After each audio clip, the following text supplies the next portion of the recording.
Starting now, it's Grain Grist and Bobby C's, featuring Bobby C's. And Grain Grist is no longer under contract, but we still get to use her name. And now, here's Bobby. Thanks, Mike. Our announcer microphone amplifier, Phillies and General Colts. And since we only have 22 and a half minutes, plus commercials, let's skip over the monologue and go straight to the interview. Today's guest is a member of the Royal Astronomical Society and author of Unlocking the Alicorn. Sweet Celestia, that's a long subtitle. Analysis of possibility of bioengineered ascension and the social, political, and economic implications of resulting longevity. Also consider the impacts on unequal races. Oh my gosh, the whole thing's a title. Well, let's ask him. It's Professor Needling Haystacks. Thank you, Bobby. It started as a scientific paper, and I didn't want to change the name. Now, that's interesting. Do you think a lay punny would be able to follow it? Enough, Will. The goal right now is to attract attention and, more importantly, funding. So what inspired you to write this book now? Well, you see, in the last problem... Okay, we're going out of character already. Or at least fourth wall breaking. If we're going to do that anyway, how about we just review the whole episode? Well, alright, but we'll get back to in-universe stuff at some point, right? Sure, let's just break this up with a word from our sponsors.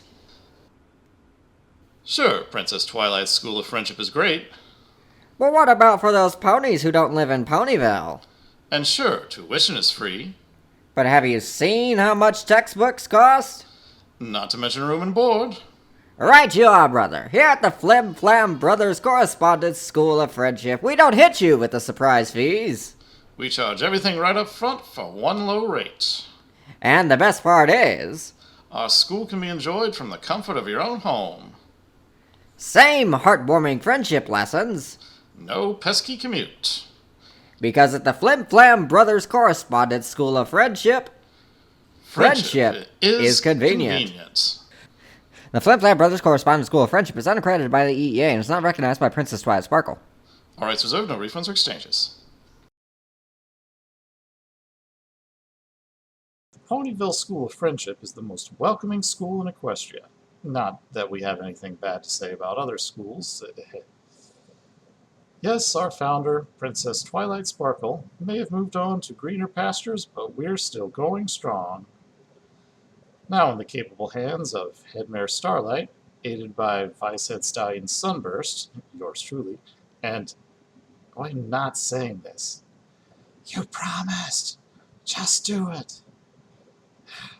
The great and empathetic guidance counselor Trixie. The Ponyville School of Friendship is now accepting applications from all of Equestria and beyond. With on-campus dorm rooms, capable teachers, and a diverse curriculum, the Ponyville School of Friendship is an ideal choice for those looking to expand their horizons. Apply in person or by mail today. That was great, Sunburst. Now we just need... beep!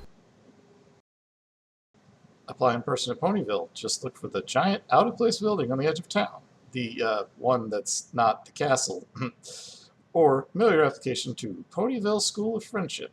The mailman knows where we are. And if you want to see the in-universe interview, we might do something with that eventually. I mean, I guess we could have written it in-universe somehow, but I'd rather not have 20 years or whatever of my OC's history skipped over in a single video. Hey, they did it in the episode. That's precisely my point. Well, let's say we get to it. Many moons later. Alright, get ready for the feels. Now, I was skeptical right off the bat with this. I know Silverquill made this comparison ages and ages ago, but I had flashes of the Digimon Adventure 02 finale. I am not familiar with that. Basically, 7 minutes or so of the last episode shows 20 years in the future, forced one ship, avoided being definitive of any others, and gave just enough information to show that the world was now totally unrecognizable compared to the one the viewers had become familiar with. Okay, now I can see the comparison. You know, I like seeing the diversity in Counterlot. It used to be mostly unicorns, and now there are all sorts of non-ponies. You know, in all likelihood, this diversity is probably spread to other locations all over the world. Granted, and it is nice to see that, it just doesn't really feel earned. I mean, they've had the setup in Season 8, but it is kind of abrupt. Maybe they'd have to build it up to this in Season 10. There's a comic Season 10 coming up as of writing, recently released as of recording. So far it's tackled zebras and other creatures in Zikora's homeland, so maybe it'll show us more of this sort of migration. I wonder if the griffins and hippogriffs leave in the winter, you know, because birds. Wait, is that speciesist? I'm not sure. New designs. Yep. Well, only one reaction seems appropriate here. Oh no, he's hot. I don't know, the design bothers me. Well, I mean, it's just the one from a dog and pony show without the abs. Yeah, but that was Spike's fantasy. We haven't really seen any other dragons at that age, so they didn't really have a base to go on besides that. So I can cut them a little slack here. Still, even at the time, and even more now, I felt this design was too angular to fit into this world. Most of the creatures are soft curves. If someone's angular, it generally means they're a villain. Right, like Chrysalis. Yeah, and even that's only part of her design. The changelings lose any trace of that on reforming. My point here is that it was excusable back in Dog and Pony Show because it wasn't real. I'm also not sure about his voice. Well, he is voiced by a woman. I guess they didn't want to get a new VA for a single episode. Wait, did Westlock voice him when he got, like, really big? In Secret of My Excess, I don't think he talked then. Okay, no he didn't, but did she do, like, the noises? I don't know. I don't see anyone else on the credits for that episode, so I guess she did. Well, moving on, Twilight's new design is pretty great too. I was wondering if she was going to get the flowing mane when she took over. I don't have a problem with her design per se, but she looks very close to a Celestia recolor, and the hair would be distracting in the hypothetical event that she was the main character in a continuing series. But this is the finale. Yeah, that's what they said about Digimon 02, but then came Digimon Tri like 15 years later. I don't know how to feel about that. I'd like more Pony, but I'm afraid of what might be done with it, especially after that much time. Besides, this series seems to set up Lesterdon as the new protagonist. Like literally the day we were recording this, an announcement came out that Gen 5, or at least the movie, is set in the same world as G4, but has different characters. No word yet on what that actually is going to entail, but felt I should insert that. Back on the previous script. We'll probably address these points a bit later. My point is this design looks fine as long as it's not on screen for too long, but the color scheme makes it more distracting than Celestia's is. Anyway, let's deal with what we have right now. Spike has a little throne. I'm not sure about that. Well, it's a bit like the one he has around the cutie map. Yes, and just like that one, it clearly implies he's an inferior. If he really is treated like a sibling, it would make more sense to have a Celestia Luna thing going. Celestia still has her mark above the throne. I wonder if she still has the flowing mane. Huh, it's not exactly Celestia's mark. Personally, I kind of hope it's Sunset's or something. It's probably more continuity of tradition sort of thing. Maybe. I'll save further comments on that until the end. It seems my stopped student has missed the most important lesson of all. And so we come full circle. It's clearly intended to invoke the opening, thus establishing the story circle Dan Harmon likes to go on about, but there are clear differences. Lusterdon only gets a few minutes of screen time, so she really only has the one aspect. A workaholic who doesn't want to get involved in friendships if they don't last. So, in other words, Twilight, but pink! She even has the line, I could spend weeks in the library doing research, and their names both deal with times of day and sparkles. Exactly, so she only exists to further the plot. She's more of a plot device than a real character. Alright, suppose they'd have to split this into two parts to really flesh her out. That would have helped, but given all that's crammed into this one episode, I'm inclined to think she still would have gotten stiffed. Hey, knowing this fandom, that's good fuel for fanfiction. I suppose. Also, Gallus is a guard now. It's nice to see some diversity in the palace staff, too. I actually have no problem with this one. It makes perfect sense, and Pete actually gets a line. Still wish there was more time to explore this world rather than it just being wham bam. I'll refrain from finishing that saying. It's probably for the best. Okay, so the much discussed new windows. We get hints here of things that have happened, but it's so small, it just seems to show a world having moved on without us. I think that's the point they're trying to make. I don't know. A lot of the rest of the episode seems to be trying to convey the opposite message. And Lester Dawn doesn't want to make friends. Maybe Twilight will take a different approach instead of Celestia's method of forcefully moving her number one student to a small town without much explanation because friendship. Well, she's already given more explanation than Celestia did just at this point in the episode. But an important point to remember for later, Lester Dawn doesn't even know about the council. This implies almost no one does. This seems to run counter to the goal stated back at the start of the season. Well, maybe they just don't show it?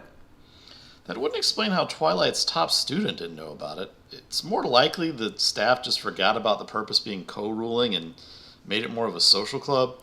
There's a weird tonal shift partway through the season that leads me to believe they were running out of time or something. I guess we'll have to wait for more leaks to find out about that. There was a different line here, but I was made aware of some leaks that came out before this was written, but I didn't know about them till after I wrote this. Basically, like half the staff left after they had finished about 13 episodes, and then the order got increased to 26. So it's not so much the time was cut short, it's that they were short-handed when making the other 13. That's probably what was happening there. Oh, okay. Okay, so it's the same opening. I guess it would have been too expensive to make a whole new one. That would have been cool, though. Maybe making it like the opening to a sequel series. I guess that would have disappointed people if that then wasn't what G5 is. Ooh, I like that idea. Or at least the implication that we'd find out more about this world. As it stands, this kind of takes us out of the future angle. Not that I mind it, that skip time causes problems, as I've mentioned before, and will again. And we're back at the present. That's the Twilight we know and love, running all around and panicking. To quote Shining Armor from Best Gift Ever, she's going Twiliananas. I don't have any huge problems with the flashback parts of this episode. I mean, a few nitpicks, but they work okay for what they are, and personally I think they should have been the episode by themselves. The story, as shown later, doesn't actually address Lester Dawn's accusations. Another ship has set sail and the fandom goes wild! While I have nothing against this ship, after Slice of Life, their appearances have generally amounted to token lesbians. That seems like it's more pandering than diversity. I do wish they brought up Sweetie Drop's secret agent job again. There is a chapter book about it, Mares of Smile. It's pretty good, and I wish the show had more of it.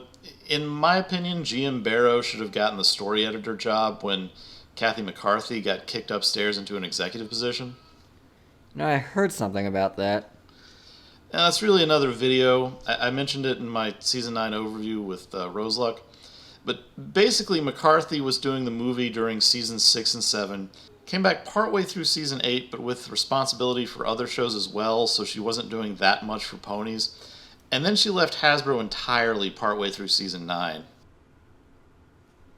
Oh, just briefly, I want to point out that's a take on the famous cover of Action Comics #1, Superman's first appearance. I'll have more to say about the move later, but I want to save that for a specific scene. Applejack doing Apple stuff, that's her character trait, yeehaw! Yes, alright. It is what she's good at. Still, there's some level of Flanderization going on here, but with Applejack it never goes quite as far as it did with Pinky. Flanderizations, like The Simpsons? That's its origin. It refers to how an initially complex character is boiled down to one or two traits as the show goes on. In Pinky's case, we rarely saw her paranoia or sadness after season 4 or so. She was mostly just doing random things for comic relief. And then Mudbriar showed up. Yes, and that is one of my favorite post-McCarthy episodes, partly for that reason. Nick Confalone, I think is how you pronounce it, wrote that one. And his stories are usually pretty good, in my opinion. Gummy. Putting Gummy in charge of the fireworks. That's gonna end well. I can't see anything going wrong. Look at that face. That's the face of a gator you can trust. He does always steal the show. And then over to Rainbow Dash. Out of all the Wonderbolts to mess up that routine, I didn't expect it to be Spitfire or Soren, the two most experienced bolts. Yeah, and I get that it's Rainbow Dash's routine, but I feel like Spitfire should still be coaching. I guess the point is that the routine is just that complicated, but that's not really what we see. The phrase is show, don't tell. Still, they're pressed for time, so... And that's the root of a number of problems here. We'll circle back to that later. The other thing to note is how Twilight going around to each in turn is paralleling the first episode. Yeah, but no Nightmare Moon threat hanging over their heads this time. Yeah, that's the thing. By putting the future segment first, we already know the stakes are purely social, and who would honestly believe Twilight and her friends had split up? They needed this sequence to happen before the future scenes. I can see that, but I'm not sure that would convey the same lesson. I'm not saying it's something you could solve purely through video editing. While that could still yield a better product, there are other ways to improve this. Well, I suppose you can tie anything to dresses if you try hard enough. I still think spiders are gross. They aren't my favorite, but some species do eat mosquitoes. He's right that you shouldn't leave behind the things you love just because you got older. Still wish they'd show and not tell. The general concept is reminiscent of bronies in general, of course, and it reminds me of the C.S. Lewis quote following up from a Bible quote. When I grew up, I put away childish things, including the fear of being thought childish. So, since Twilight's gonna move to Canterlot Castle, what's gonna happen to the one in Ponyville? They gonna make it a museum? Auction off to the highest bidder, or is it just going to sit there empty? Yeah, Starlight was living there last we checked, and Sunburst was moving to Ponyville and presumably has no place to live. I'm sure that Starburst shippers will love that implication. Yeah, that's one of the few popular ships I can get on board with. And it seems a shame that it's not going to be like a governmental center. I suppose they couldn't just move the capital to Ponyville. Security, communication lines. It'd be like moving Washington, D.C. into some small town in Utah. Hey, they moved it from Everfree to Canterlot at some point. Well, true, but Equestria was presumably smaller then. It's like when the United States moved its capital from Philadelphia to Washington, D.C. True, and assuming Twilight isn't an absolute ruler, she couldn't just force it through. There's another plot hole, though. Really? What's that? Twilight can teleport without line of sight, remember? Oh, yeah, I guess, but can she go that far? According to this same season, a unicorn as relatively untalented as Trixie can teleport a patch of swamp from at least a day's journey away with enough practice. I really don't think Twilight would have any significant problem. But what if there's an emergency? Spike's fire service? Besides, she's having all this responsibility foisted on her without so much as a buy or leave. I feel like it would have been a good lesson for the kids if she pushed back at least a little. Stood up for herself, Yeah, she did just kind of accept it. That's usually Fluttershy's thing. True, but now we're getting into themes, so let's move on for now. No, okay, why are you actually putting an alligator in charge of explosives? You probably need to have a pyrotechnician license to even operate on the scale of a coronation. I don't think Gummy went through the training process. Huh. I didn't even realize, after watching this twice, that we actually do see Gummy setting off the fireworks later. So, he got there on his own? Wait, did Pinky expect him to do a good job? If so, why did no pony else do something about it? No time. We have 3 different plots and only 22 minutes to cram them into. Wait, 3? But there. Oh, right, the future. And of course, fan service virtually guaranteed to tick off half the fan base. You can't just show characters together in a flash forward without earning it and expect anyone who wasn't already on board with that ship to accept it. I think you're getting ahead of yourself again. Right. Just look, the decisions made in this episode baffle me. Commercial cliffhanger! Buy our toys! Buy all our playsets and toys. Anyway, rewatching this, I did appreciate the VA's performances. The actor doesn't choose the script, and they did a pretty good job of sounding like a person who is sad putting on a brave face to keep someone else from feeling bad. Yeah, back to the present. Though it does leave the cliffhanger dangling. And right back to the past. Well, that didn't last long. Guess it was just used as a reminder that this is a flashback. I prefer to think of the coronation parts as the present, and this is the future. I don't want for instance, Season 10 comics to be constrained by this. Then again, a whole lot was kept extremely vague in the future scenes. Probably deliberately. Yeah, Jim Miller said as much on Twitter, basically. I mean, I personally don't think that vagueness adds much to this, but I'm at least glad it doesn't close off too many doors. What if we don't see each other? Well, you could just, take the train to Canterlot. It's not like it's an impossible journey through deserts or forests. There's a train station right there in Ponyville. It's the magic of public transportation. Sadly, even with modern technology, we have a tendency not to stay in touch with people we don't see regularly. But this is supposed to be an idealized world to some extent. Well, how long is the train ride to Canterlot anyway? Unclear. It's long enough to read a newspaper. In the official map, Canterlot and Ponyville are extremely close as the Pegasus flies, but Canterlot being up a mountain probably makes ground transport difficult. Well, Twilight could fly it pretty quickly then. Or teleport like you mentioned before. Though maybe her duties would keep her busy. You see, that's the other thing. Half of an episode earlier in the season was about learning to delegate, and the other half of that same episode showcased what Luna and Celestia would do if they didn't have responsibilities. Both of those things are just forgotten here. Well, to be fair, there wasn't really time. True, but what is here doesn't fill me with confidence that splitting this into 2 parts would have made it better. Unlike Magical Mystery Cure, where I was convinced when I first saw it, and remain convinced now that it would have been much better as a 2-parter.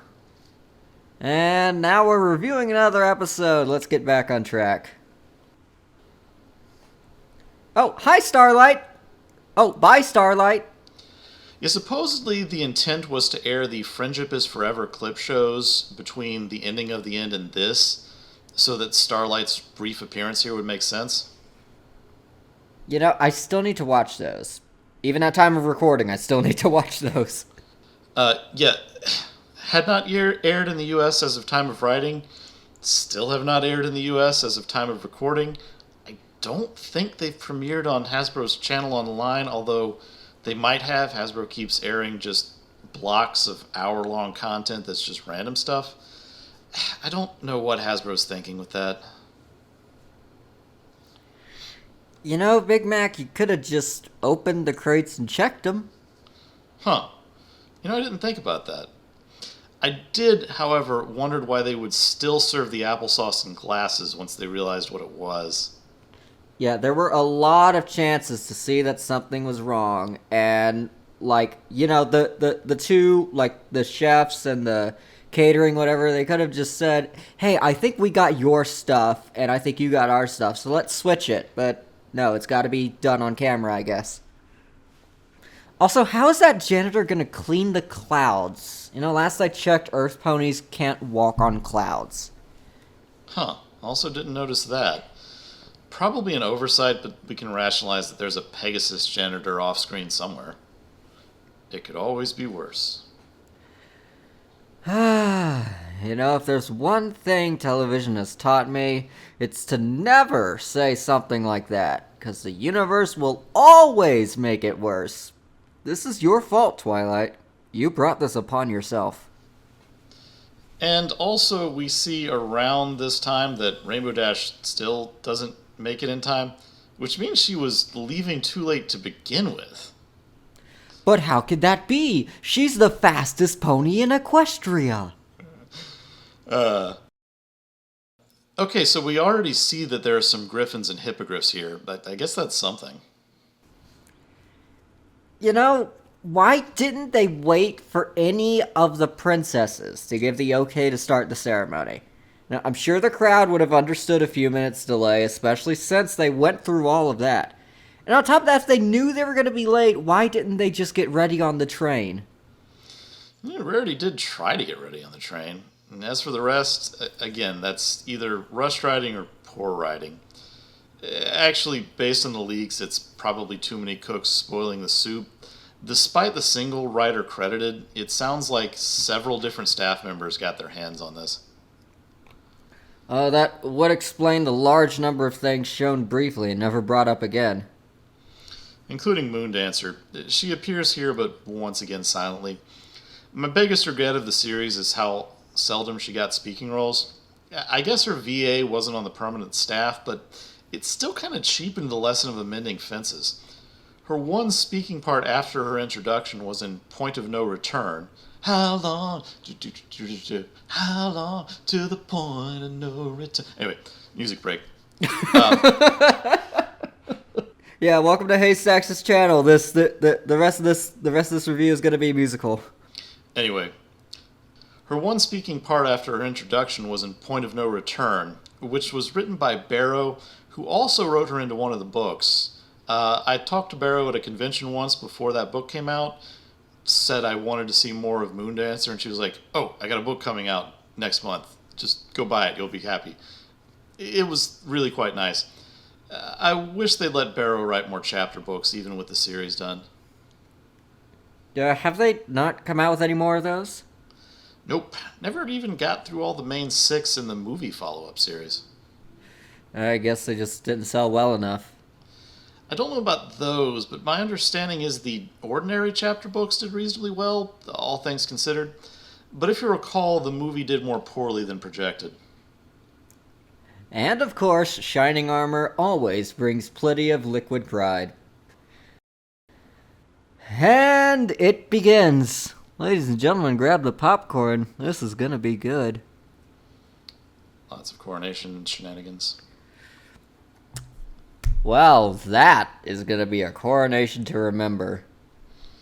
Okay, so I get the crown thing, and I like Celestia's design without it, but wouldn't she just use the talisman to raise the sun and moon? You know, I guess it's just symbolic, for the ceremony. I've heard people say there's no weight to this scene. I'm actually fine with that. There was a lot of pomp for Season's 3 coronation, but that was basically an afterthought. And at that point, Celestia was still being presented as nearly infallible. Oh, and before we move on, Sunburst and Trixie are sitting next to each other. OT3, anyone? A what? One true three-way. It refers to a fan-preferred polyamorous groupings to avoid having to make a choice. I don't actually like them, as choices are what define characters, but it's a good subject for humor. Okay. Back to the future. Oh, another thing found out since the time of between time of writing and time of recording. In the season 10 comics, Twilight does not use the amulet to raise the sun and moon, nor does she have the crown on. It appears to be entirely her own power. And Jim claimed that the crown was supposed to represent or literally be the sisters transferring their power over the celestial bodies to Twilight. I don't know. We'll cover that a little bit in the themes analysis. Wait, how on earth, or in Equestria, would a botched coronation have been the cause of them drifting apart? Yeah, that is quite a stretch, but they don't leave that one lingering for too long. Bounce, bounce, bounce. Does Pinky even wash her mane or tail anymore? Like, honestly, if you rub shampoo in that, it would come out as cake frosting. I think the implication is supposed to be that little cheese caused that, but it's really unclear. Also, Boneless 6. So, what happened to 2 through 5? I mean, I'd assume cheese still has one of those. The main purpose is to show the passage of time, but IMO, it falls a bit flat precisely because there isn't enough information to fill in the blanks. When we last left them, Pinky and Cheese had very little romantic interest, less so in The Last Laugh even than in Pinky Pride. So skipping to this is a little jarring, and it's the only ship that's actually 100% confirmed. Well, I mean, what about Discord? He packed a lunch for Fluttershy. It's adorable. It is adorable, but while that implies a romantic relationship, they aren't wearing rings or other matching jewelry. He has no lines, nor do they have a kid, so it's not really confirmed. Could they even have a kid? Like, how would that work? It's probably best not to think about that one too hard. Anyway, same with Rainbow and Applejack. Mind you, I dislike the implications on that one for reasons I'll get into later. If they wanted one of them in a same-sex pairing, I'd have preferred Applejack with, say, Strawberry Sunrise. Oh, yeah, the apple-hating pony from earlier seasons. Yeah, it would have implied a decent story. Anyway, let's deal with what we've got here. Quick comment on the new designs. I thought Verity would dye her mane to hide the gray hair. I'm kind of a fan of Dash's new mane style, and I don't think Applejack knows what a comb is. Dash's is a bit too reminiscent of Spitfires for my liking.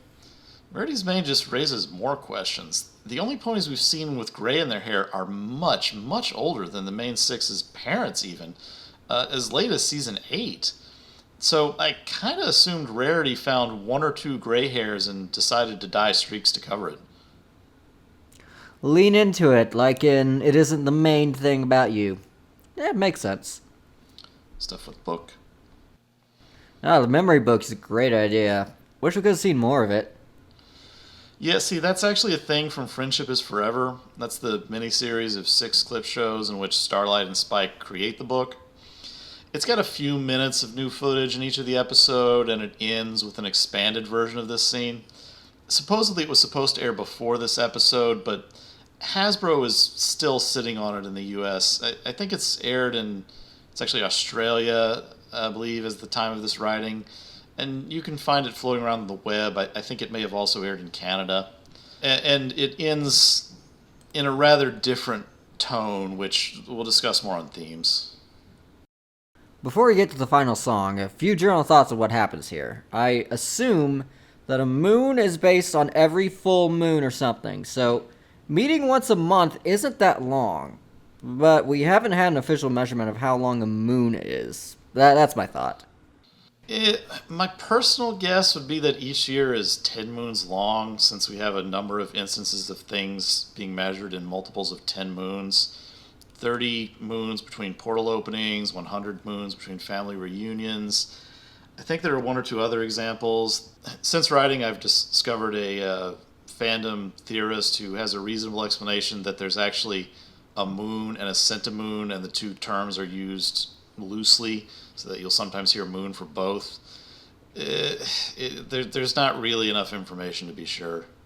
Though, really, the fandom reunions seem to happen more often than that. Otherwise, we would have gotten fewer of them over the show than we did.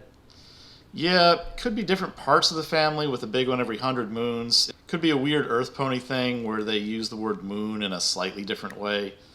Anyway, it's true it's not that long, but if you have a bestie, it would feel a bit shallow to be suddenly only talking to them once a month. Well, once a month for all 6 to be together. Think about it. Unless there was an emergency, we rarely saw all 6 together before the school was founded. You see, right there, the school would have been the perfect device. The school board itself for some schools doesn't meet all that often, and we see earlier that Luster Dawn didn't even know about these meetings. I guess they kept them private. Yeah, but supposedly they're discussing matters of state. When it was just Celestia, she always had meetings with those outside her circle, and it seems like ponies knew about them. But here it's a completely insulated area where matters could affect every pony, or every creature. Uh, it's generally considered a fundamental right for the governed to have an accounting from their government and to hold said government accountable. I don't know if they thought about the workings of equestrian government that much. That's part of my point, but let's move on before I get too worked up here. Right. I can understand Celestia retiring, but Luna was on the moon for 1,000 years, so she didn't get nearly as long to rule Equestria with Celestia. I mean, it's possible she never really wanted to rule in the first place, but forget show, they don't even say that. And what's with them retiring to Silver Shoals? I guess they have friends there, or it's the scenery or something. Also, isn't that just a bit different from the retirement place earlier in the season? Yeah, staff claim it's a similar place nearby. I think they just didn't bother to double check what the name was. Anyway, that makes even less sense since Between Dark and Dawn shows that while Luna might like that sort of relatively quiet life that old age infirmities tend to restrict one to, Celestia most definitely would not. Had they retired from ruling in order to do what they were doing at the start of that episode, helping ponies, maybe not in such an obtrusive way, it would have made far more sense. Yeah, no, I can see that. Travel the world, see the sights, visit all the post offices. Yeah, I could get on board with that last part. It was pretty cute. Anything else before we get into the song? Two things. One, I found out since writing. There's also a theory floating around that giving up their celestial powers to Twilight caused the sisters to become mortal so that they'd only live another 80 years or something. So that maybe that's why they retired there, or possibly they would go downhill even more rapidly. I don't know, I feel like that's kind of depressing too. There's not really a good way out of this when you have species with vastly different lifespans. Anyway, this shot here at the end, we see it best. Except for Twilight, the main six all have bags under their eyes. We'll discuss the Twilight implications later, but for the others, it doesn't entirely make sense. Only really old ponies were ever shown with bags like that, and the main six's parents didn't have them. Given Little Cheese's age, it can't have been that long after the series ended. I mean, I guess Pinky could have waited until really late to have kids, in which case that raises other issues with the implication that the main six are all too old to have kids now and never have had them. Yeah, and later we see that Lil Cheese isn't that much younger than Big Mac's kid, and we know when they got married. And given the farmer lifestyle, they likely wouldn't have waited that long before having kids. The bags were thus a very weird visual choice and exacerbate the problems the distant finale already creates by creating confusion over how far ahead we actually are. Maybe it was a visual choice, like something the animators did on their own? There has been a leak I was made aware of since this had been completed, but it doesn't really clear things up, and the staff statements have been a bit wishy-washy. At one point, I think Big Jim said they didn't tell the animators to draw the bags under the eyes, but it's hard to tell what he means most of the time as he tends to give non-answers. Non-disclosure agreements, I presume. Well, that or he doesn't like people getting mad at him. Other statements suggest he's a bit of a people pleaser, so it could be either one or both at once. Alright, let's get into the song. Let's discuss the visuals first. There's a lot to unpack with the visuals, while the song itself is relatively straightforward. You know, there's not as much diversity in Ponyville. I guess that's why they call it Ponyville. I don't know. There's the Token Man band that Luster Dawn meets that I guess we're supposed to see as the new main six or something. But they have no lines, and so aren't really characters. And also, who makes friends at first sight? Pinky? Okay, yes, but it doesn't go both ways all the time. Well, true, there was Cranky. While we're at it, right at the start of the song, Twilight teleports 8 creatures between Canterlot and Ponyville. That's what I was saying earlier about the conflict being artificial. And this just shows that the writers knew that possibility was out there and didn't even consider it. Yeah, I see what you mean. I mean, it hurries the song along, and I could see Twilight wanting to be near the levers of government. Which does go back to her having no agency. It's almost always a bad look when nothing the protagonist does actually matters. They're just swept along by the plot. Even Oedipus, at the end of Oedipus Rex, took his fate in his own hands when he blinded himself rather than dying. Now, I just had this image in my mind of Twilight starting to sing the song in Camelot, and then they all stop, they go to the train station, they ride the train. Lester's just sitting there like, wait, are we gonna finish the song? She's like, no, not yet, we haven't made it. And then they get off the train, they get into Ponyville, and then they keep singing. Right. Well, montages just do a hard cut. They used a teleportation to cover up that, but Yeah. it raises fridge logic, is my point there. Thought I had after writing this was that it could go the other way. The others could live in Canterlot, and Twilight could teleport them back to Ponyville every morning. I mean, we see here that is a thing that she can do. Anyway, back to the Oedipus reference. You know, that reference might be a bit too adult, because I'll be honest, even I don't know what you're talking about. It's the play Oedipus Rex, a Greek classic. You can look it up. Anyway, the point is, that is probably too adult. So before we move on, while Starlight, Lyra, and Bonbon do have eye bags, Trixie doesn't. She probably has some great and powerful skincare routine. I mean, I'm not sure that she doesn't, but I think the animators or whoever just didn't bother because she's not on screen for very long. Why is Gummy so big? How did he get that big? Should we be concerned? Well, real alligators can get pretty big, but it's mostly length, not the girth seen here. Quick research says they can top out at 15 feet long, which is terrifying. I guess it's just a sight gag. Alright, let's do a few quickly here. You know, it's good to see the Cutie Mark Crusaders are still together, especially teaching at the School of Friendship. Okay, that one's actually a good solution to their sticking together. They're sure to find plenty of Cutie Mark problems to help with there, too. Aw, Mac and Sugar Bell's kid is so cute! And you know, I like Big Mac in a vest. Looks good on him. Can't disagree on those. Not too sure on Sugar Bell's look. Yona and Sandbar are running the boutique now. Subtle hint at another ship. Well, they're both at the boutique at a same particular point in time. That doesn't say all that much. Hey, knowing this fandom, there's probably a few. So Angel had kids, I guess. Yeah, but why do all the rabbits have an evil face? Are they just naturally born that way? I guess that or some really weird genetics. Okay, so note that the Cake Twins appear to be in late teens, early 20s maybe. They were maybe 2 when we last saw them several seasons ago.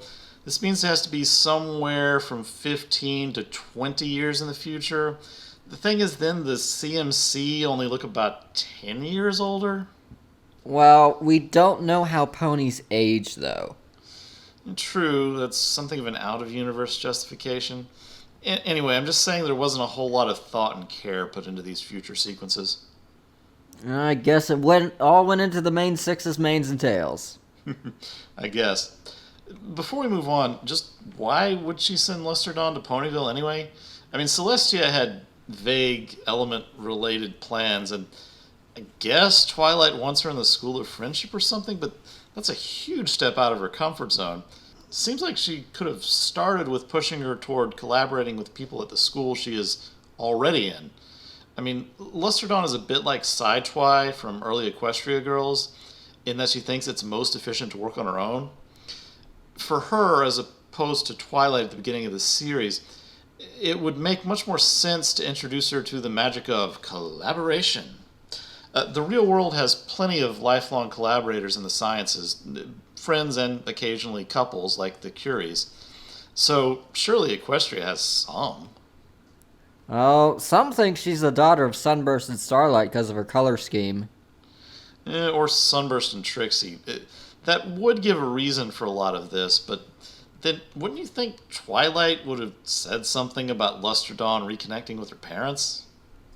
True, though if someone really wanted that to be true, it could be chalked up to limited time. In the Force story circle, the book closing is part of that, but it's the part that works the best. Yeah, I love seeing the same book that started it all closing. It's a great symbol showing the end of an era. Yeah, and I mean, books can have sequels. They even mentioned that in Friendship is Forever, where Spike ends the last line in Friendship is Forever, other than the closing song, is, "When can we get started on Volume 2?" Anyway, the book closing is itself fine. I don't have any real objections. My problem is it's easy feels without having to earn them. I mean, you could have something like a volume 2 being worked on, or just throw something similar to that line into the future segments if you wanted to. Well, I do like the idea of a volume 2, but I don't know. This seems pretty final. The DHX staff definitely wanted it to feel that way. The comics got the go-ahead to make a Season 10 comic book form even before this aired. Hasbro had already said G5 and Pony Life were being done at Boulder, not DHX. I'm a bit suspicious that DHX's staff seemed determined to make it feel like such things could never be done once they no longer had the reins. I don't think they'd be that vindictive. More likely they wanted to settle their own feelings about the show. Some, I'm sure, but the last story editor, which had become the de facto showrunner, was Nicole Dubuk. Dubuk, however it's pronounced. Anyway, she didn't even stick around until this episode was finished production. I don't know, so many of my problems with the future segments of this episode are that it uses cheap nostalgia and easy feels to avoid actually making a good finale. If you separate it out from the ending of the show and look at it on its own merits, it's mediocre at best. What irks me is not so much that fans like it, but that some see it as the perfect ending and don't want anything else to ever be made with the property. Well, I wouldn't say no to more, but remember The Simpsons? Okay, maybe if the second Pony movie here were to be the finale instead of a G5 intro. Now that might have been interesting. Yeah, I'm still hoping for something a bit more fitting as an ending, either in the comics or some sort of Rainbow Road Trip like special, or possibly even with the new announcement that the second movie does kind of try to be both a finale and a premiere. Oh yeah, Rainbow Road Trip was not DHX, was it? No, it was Boulder. They didn't copy DHX's assets, they had to reproduce them. Rainbow Road Trip models appear to have been hand shaded, which, I mean, not hand shaded because that's not something you do anymore, but it's a more intensive process than it would have been to just copy over DHX's assets. I mean, they still have the Rainbow Road Trip assets, but Hasbro apparently did not retain the right to the actual Flash puppets that DHX used, which means someone on their legal staff was not doing their job. But they do have the Rainbow Road Trip assets, and in principle, you could use some interpolation to solve the shading problem. So, I mean, if Hasbro really wanted to, they could do another special like that, slightly more cheaply than they did Rainbow Road Trip. Yeah, but would they really want to at this point? I mean, have you seen Pony Life? It's kind of building on the same characters. I have seen clips of Pony Life, but I refuse to watch the full episodes. And they've announced a season 2 of it. I guess Oh, God. because the virus that will not be named has the Voldemort virus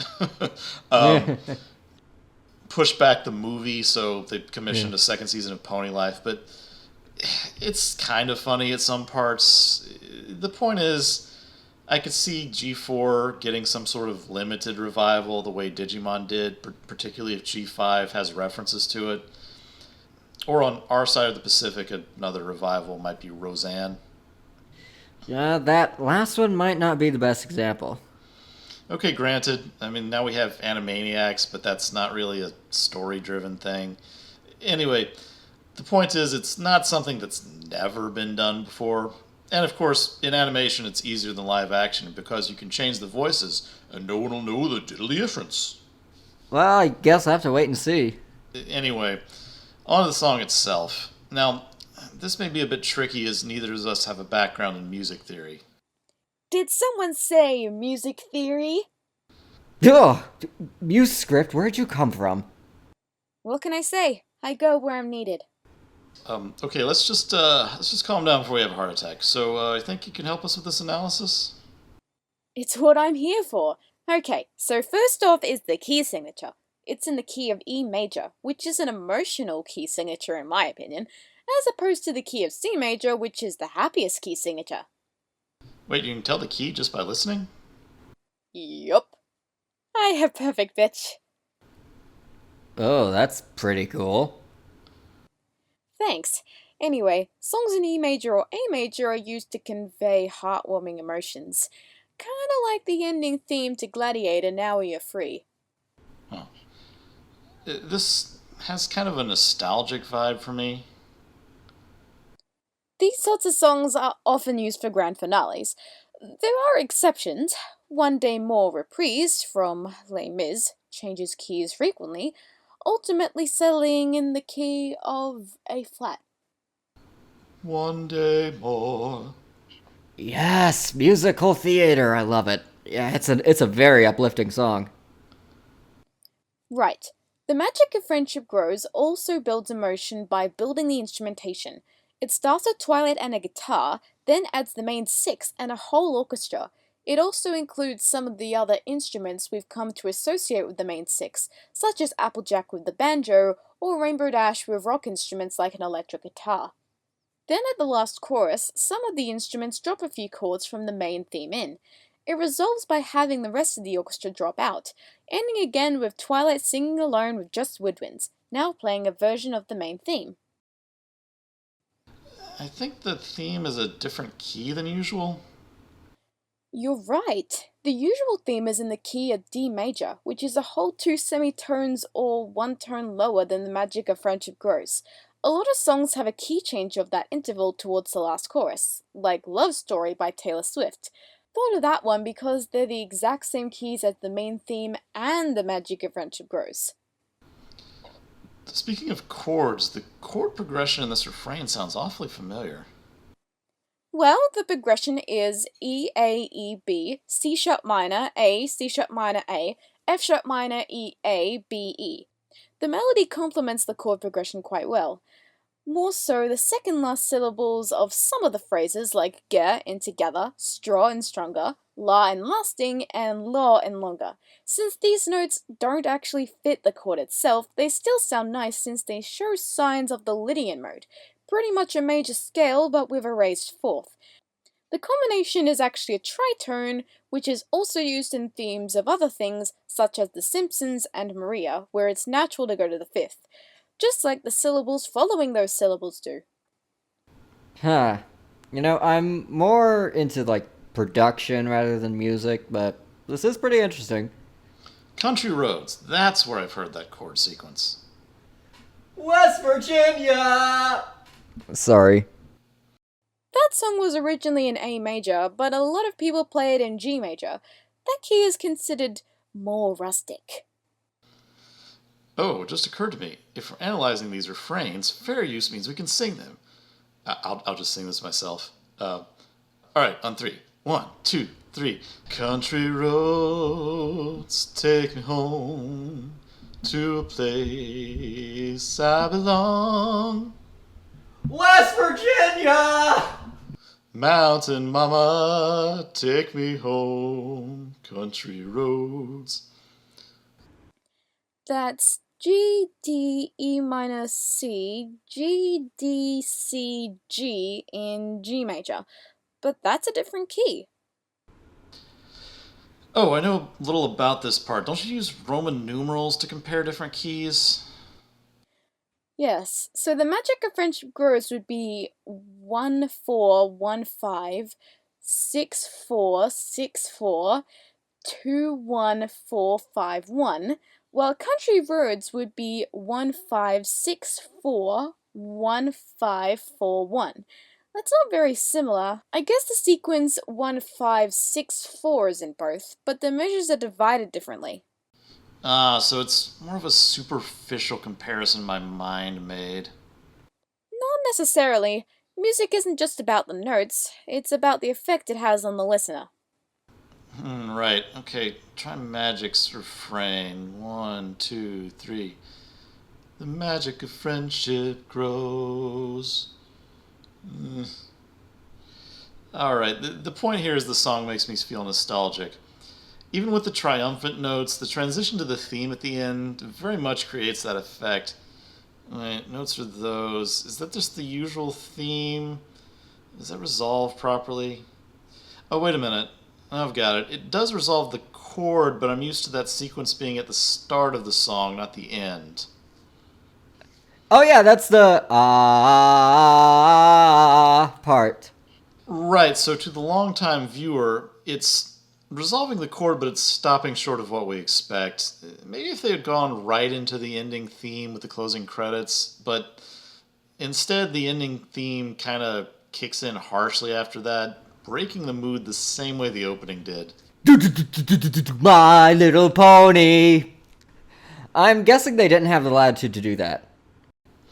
Yeah, anyway, my point is that nostalgia is not inherently a bad thing, but in this case, it induces a sadness and sort of keeps the listener in this world. In my opinion, a good kids show ought to equip them to go out into the world, not keep them trapped in a fictional one. That seems a bit harsh. Okay, granted, but I'm exaggerating to make a point. The lyrics don't help either.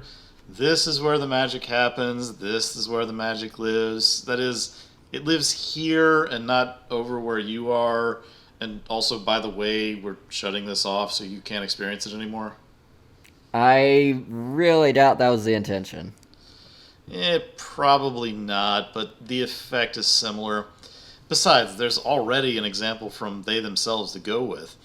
The Friendship is Forever miniseries ends with the presentation of the book after the coronation, and then, apropos of nothing, goes into best friends until the end of time.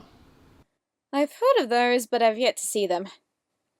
The song is from All Bottled Up. They even use the exact same video.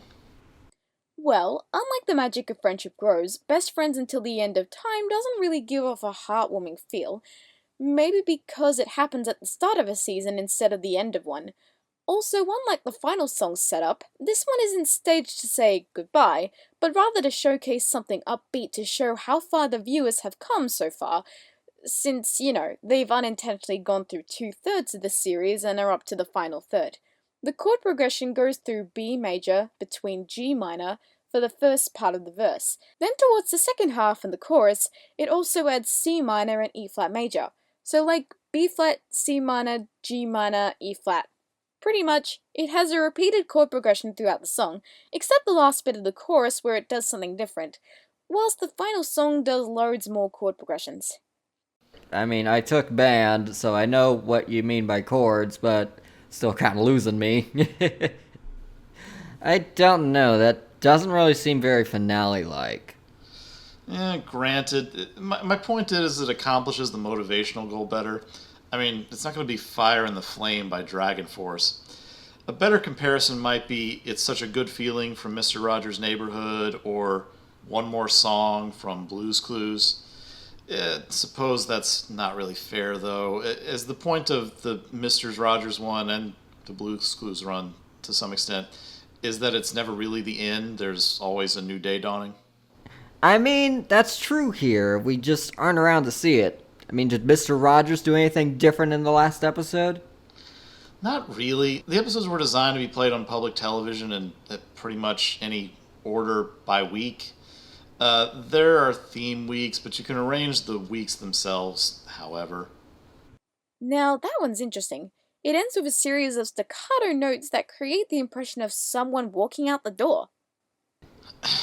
Maybe just a new version of the theme would have worked here. I did an example with Rose Luck. You could end with something like, You will always be my very best friends. I've had a lot of experience with Disney parks, man, because that's where I want to work as a stage technician when I graduate. One thing I've always noticed, like with their entertainment shows or the fireworks, especially with the main Magic Kingdom fireworks, Happily Ever After, they start with a song at the very beginning. Then for the finale, they reprise the song, but with new orchestrations, sometimes in a different key, so it all comes full circle. Huh, interesting. Anyway, let's not get too far in the weeds here. My point is the song and this episode as a whole were so wrapped up in nostalgia that it felt like it kind of undermined what I thought was the overarching theme of the show, learning with friends every day. That more describes the slice of life episodes, but I guess you can make the adventure stories fit that as well. Alright, this seems like a good time to transition into the themes of the episode. Muse, do you want to stick around? I'd like to, but I have 100 other projects to do, so I probably shouldn't. Alright, well, keep an eye out. Big round of applause for MuseScript, Phillies and General Colts. Ooh, good opportunity for the Mr. Rogers song. I mean, we might get copy claimed, but I don't mind a little revenue going to the neighborhood group. It's such a good feeling to know you're alive. It's such a happy feeling. You're growing inside, and when you wake up, ready to say, I think I'll make a snappy new day. It's such a good feeling, a very good feeling, a feeling to know that when we meet again and the day is new, then I'll have more ideas for you, and you'll have things you'll want to talk about. I will too. Boom. And there's your footsteps at the end. That was fun. Now we need to talk about the episode as a whole. Let's start at the beginning. Alright. Hey, Professor Haystacks here in 2024. So we never actually recorded the thematic analysis back in 2020. Same as with the last video. We were intending to record it, and then lockdown started to end, and then it just never happened. So I'm going to do a separate video where I read what my notes were for that, just as a talking head like this. If you're really interested, I guess you can look forward to that. However, we did record the outro, so please enjoy the outro. And that's it for today's show. Let's give another hand to our guest, Professor Haystacks. Thanks for having me, Bobby. Hey, you're welcome. Feel free to come back anytime. And let's get some more applause for our special drop-in guest, MuseScript. Be sure to catch my other show, My Little Millionaire, Friday nights at 9 p.m., 8 Western, only on BBC Equestria. Good night, everyone. Thanks for doing your part. You sure are smart. You know, with me and you and my dog Blue, we can do anything that we wanna do.